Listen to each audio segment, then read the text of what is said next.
Weight loss के लिए intermittent fasting सबसे इफेक्टिव और सबसे इजी तरीका है। आज हम बात करने वाले हैं इंटरमिटेंट फास्टिंग के बारे में। इंटरमिटेंट फास्टिंग में weight loss and fat loss दोनों ही होते हैं कि कौन कौन इंटरमिटेंट फास्टिंग को कर सकता है। वेट लॉस के लिए इंटरमिटेंट फास्टिंग सबसे इफेक्टिव और सबसे इजी तरीका है। अगर आप भी वेट लॉस करना चाहते हैं तो आप भी इंटरमिटेंट फास्टिंग कर सकते हैं। इंटरमिटेंट फास्टिंग से बहुत जल्दी वेट लॉस होता है। पर क्वेश्चन ये आता है कि इंटरमिटेंट फास्टिंग होती क्या है और इसे कैसे हम कर सकते हैं।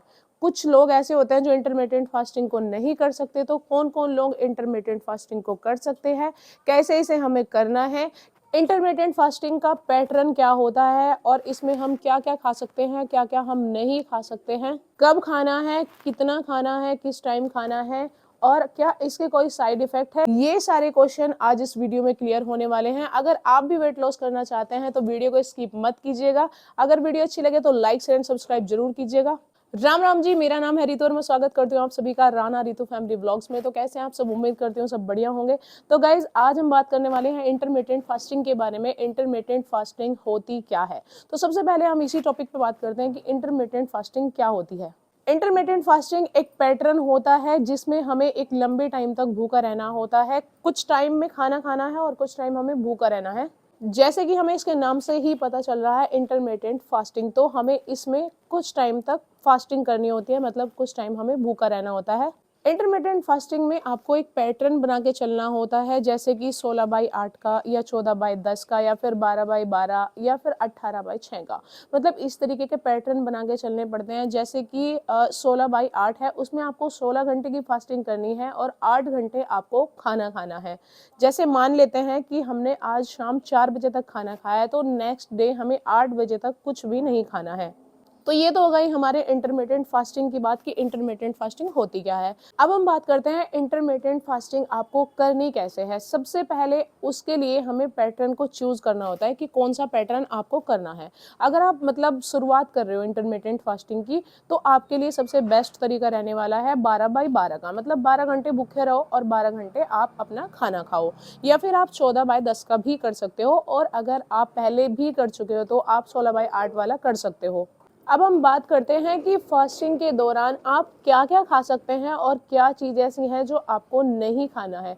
तो फास्टिंग के दौरान आप पानी पी सकते हैं, ब्लैक कॉफ़ी पी सकते हैं, लेमन वाटर पी सकते हैं और ग्रीन टी पी सकते हैं।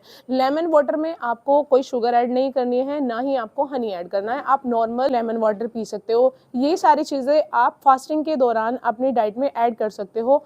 अब बात करते हैं क्या चीज़ें आपको नहीं खानी है फास्टिंग के दौरान। आप फास्टिंग के दौरान चाय नहीं पी सकते हैं, आपको मिल्क वाली कॉफ़ी भी नहीं पीनी है, आपको कोकोनट वाटर नहीं पीना है, आपको कोई भी जूस अपनी डाइट में ऐड नहीं करना है और कोई भी खाना आपको अपनी फास्टिंग के दौरान नहीं खाना है। अभी तक तो बात चली थी कि इंटरमिटेंट फास्टिंग के दौरान आपको क्या खाना है और क्या नहीं खाना है। अब हम बात करते हैं आपको अपनी ईटिंग विंडो में क्या खाना है, मतलब जिस टाइम आप खाना खा सकते हैं। जो 16 से 8 घंटे की थी ना, मतलब 16 घंटे अगर आप भूखे रहे हैं तो आपके जो 8 घंटे हैं उनमें आप क्या क्या खा सकते हैं और क्या आपको उसमें नहीं खाना है। हाई प्रोटीन फूड जैसे अंडा, पनीर, दाल और हमारे जो चिकन होते हैं, वो चीज़ें आप अपने डाइट में ऐड कर सकते हो। फिर आते हैं हमारे कॉम्प्लेक्स कार्ब, जैसे हमारी रोटी हो गए, ओट्स हो गए या फिर हमारे ब्राउन राइस। हेल्दी फैट जैसे थोड़ा बहुत घी हो गया या हमारे ड्राई फ्रूट्स हो गए, वो भी आप ऐड कर सकते हो। साथ ही आप सब्जियों और फल को भी अपनी ईटिंग विंडो में ऐड कर सकते हो। लेकिन अगर अब हम बात करें कि आपको क्या नहीं खाना है, आपको मीठा नहीं खाना है, ऑयली फूड नहीं खाना है, जंक फूड, पैकेट फूड और मैदे से बनी हुई चीज़ें आपको बिल्कुल अवॉइड करनी है। ये तो बात हो गई कि आप फास्टिंग विंडो में क्या क्या खा सकते हो और आप ईटिंग विंडो में क्या क्या खा सकते हो। मतलब जब आपको भूखा रहना है तो उसमें आपको क्या क्या चीज़ें अवॉइड करनी है और क्या क्या आपको लेना है, और खाने के टाइम क्या क्या खाना है क्या नहीं खाना है, ये सारी बातें हो चुकी है। अब हम बात करते हैं इंटरमिटेंट फास्टिंग के बेनिफिट्स के बारे में कि इंटरमिटेंट फास्टिंग से आपको क्या क्या फ़ायदे मिलने वाले हैं। इंटरमिटेंट फास्टिंग से आपको बहुत सारे फ़ायदे होने वाले हैं। सबसे मेन पॉइंट, इंटरमिटेंट फास्टिंग में weight loss and fat loss दोनों ही होते हैं। हमारी बॉडी में जो एक्स्ट्रा चर्बी होती है वो मेल्ट होने लगती है, हमारी बॉडी उससे एनर्जी लेने लगती है और हमारा जो फैट है वो लॉस होने लगता है इंटरमिटेंट फास्टिंग के दौरान। इंटरमिटेंट फास्टिंग के दौरान हमारा फैट बहुत जल्दी मेल्ट होता है, मतलब हमारा जो मोटापा है वो बहुत जल्दी से कम होने लगता है।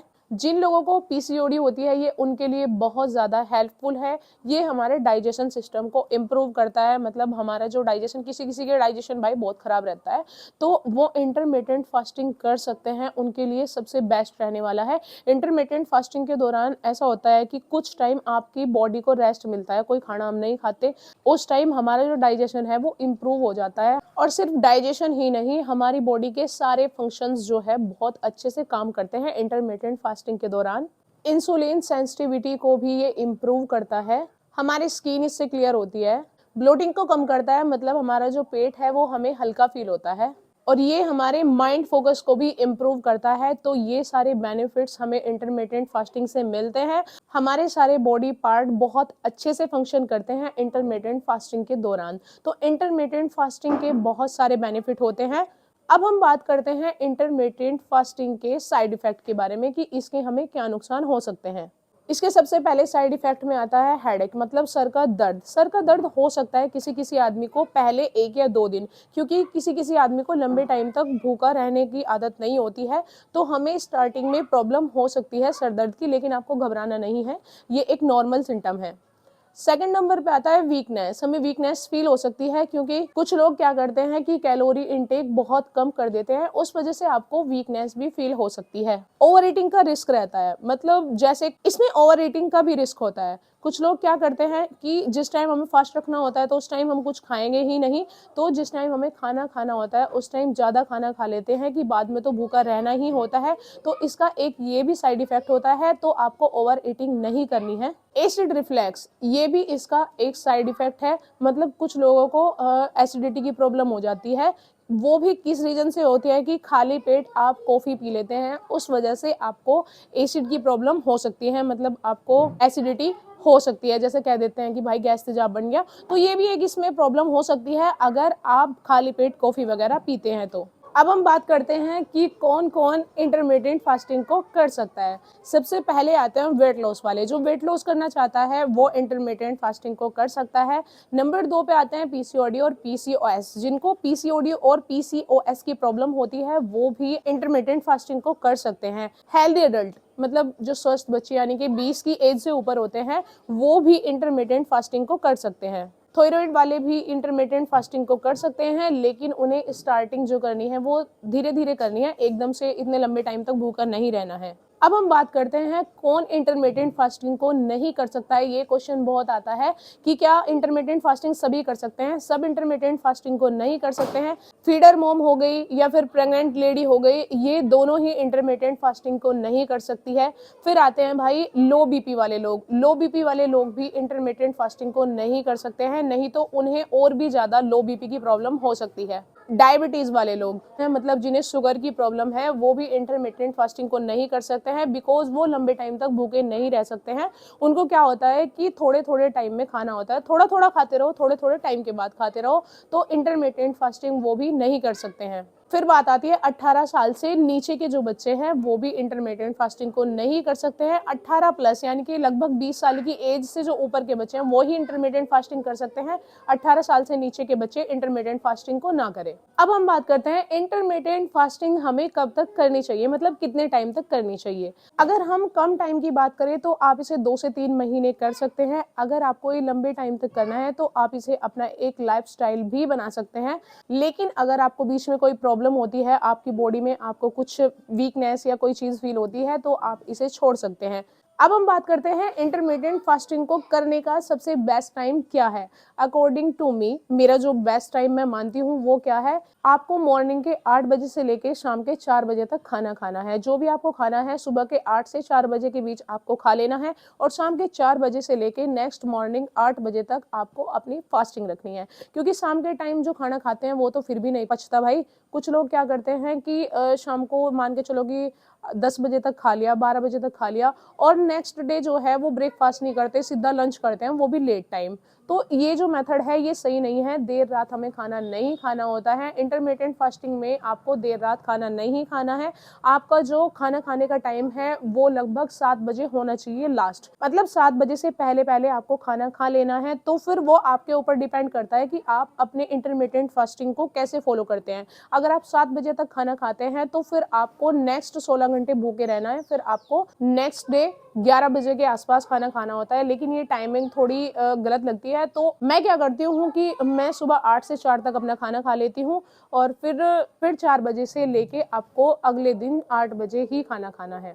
इंटरमिटेंट फास्टिंग करने का एक बेस्ट टाइम सबसे अच्छा होता है कि आप 1 वीक में, मतलब एक हफ्ते में 5 से 6 दिन इंटरमिटेंट फास्टिंग करो और 1 से 2 दिन आपको नॉर्मली खाना खाना है। ये बेस्ट तरीका है इंटरमिटेंट फास्टिंग को करने का। इससे आपकी जो बॉडी है वो बैलेंस रहती है। तो ये थे इंटरमिटेंट फास्टिंग के कुछ इंपॉर्टेंट से पॉइंट जो मैं आपके साथ शेयर कर चुकी हूँ। अगर आपका कोई क्वेश्चन है तो कमेंट में लिख सकते हैं और नेक्स्ट वीडियो किस चीज़ के ऊपर होना चाहिए वो भी कमेंट में बता दीजिएगा। तो आज की वीडियो में इतना ही, मिलता है नेक्स्ट वीडियो में, तब तक के लिए हर हर महादेव।